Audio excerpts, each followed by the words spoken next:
자, 당초 서울시가 오늘 신천지 법인 취소를 위한 청문회 연다. 네. 2시부터 여는 걸로 밝혀졌었는데 예정대로 진행이 됐습니까? 일단 예정대로 진행이 안 됐어요. 오늘 오후 2시에 서울시청 별관에서 비공개로 이 청문회 진행한다라고 얘기를 했었죠.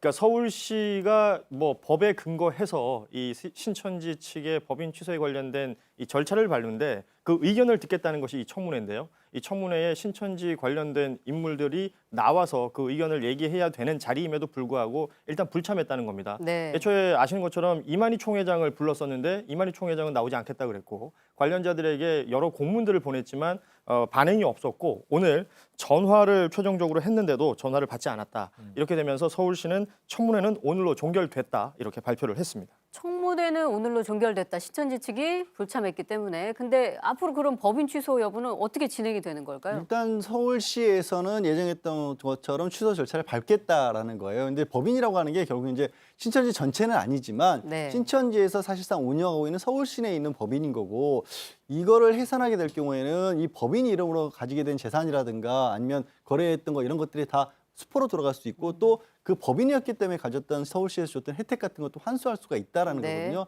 근데 이 서울시의 근거는 뭐냐면 법인을 설립하면서 제시했던 목적이 있을 거 아니에요. 근데 그 목적대로 운영된 것 같지도 않고 또 지금 상황이 신천지에서 여러 가지로 서울시가 보기에는 제대로 조사에 협조하지 않고 있기 때문에 이거 공익을 해치고 있다. 그렇기 때문에 취소 사유에 해당한다라고 보고 있는 거고 청문회라는 건 자 우리가 이런 사정을 대해서 취소하려고 하는데 할 말이 있으면 나와서 해라. 네, 네. 이의를 제기할 수 있으면 이의를 제기해라라는 거 한 것인데 이 불참을 했기 때문에 일단 그런 권리 자체는 포기를 한 거죠. 신천지 측에서. 자, 서울시의 신천지 법인 취소 과정을 좀 지켜보도록 하겠습니다. 정부에서는 다중이용시설에서 일하는 신천지 신도 그리고 교육생을 대상으로 해서 코로나19 진단검사 진행한다 이렇게 밝혔죠? 예, 지금 사실 확진자 중에서 가장 위험한 사람들이 요양병원이나 요양시설에 있는 분들인데 거기에 이제 신천지 신도와 교육생들이 혹시라도 근무하고 있으면 상당히 위험한 상황이기 때문에 네. 중대본에서는 이거를 투망식으로 거꾸로 이제 확인하는 방법을 쓴 거죠. 병원급 이상의 의료기관이라든가 유치원, 사회복지, 생활시설 등에서 거기 집단 감염에 취약한 데에 근무하고 있는 이런 신도하고 교육생들의 전체 명단을 받아갖고 그 직업별로 구분을 합니다. 말하자면 건강보험검단에 직업별로 데이터가 있기 때문에 네. 그래서 이제 행정조사를 통해서 교차 확인한 부분인 거죠.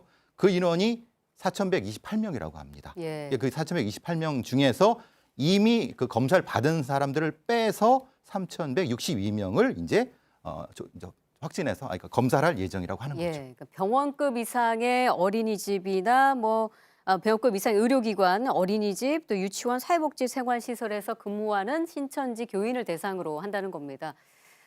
그게 이제 3,162명이거든요. 진단검사 실시한다는 건데 이게 아무래도 추가 집단 감염이 혹시 있을지 모른다라는 걱정 때문에 하는 걸로 보이는데 전체적인 진단검사 필요하다고 보세요? 예, 그렇습니다. 한 세 가지 정도로 이유를 생각해 볼 수 있는데요. 말씀하신 대로 다중이용시설이어서 혹시라도 감염이 있다고 한다면 네. 유행이 커질 가능성이 있고요. 또 한 가지는 처음에 대구에서 신천지 신도 유증상자를 대상으로 검사했을 때 양성률이 80% 이상이었습니다. 예. 나중에 이제 증상이 별로 없는 사람 대상으로 했을 때도 10% 정도 양성이 나왔거든요. 그리고 세 번째로는 이 질병 자체가 증상이 굉장히 미미하고 무증상 감염자도 있습니다. 그렇죠. 그렇기 때문에 검사를 확실하게 해보는 것이 좋겠습니다. 예.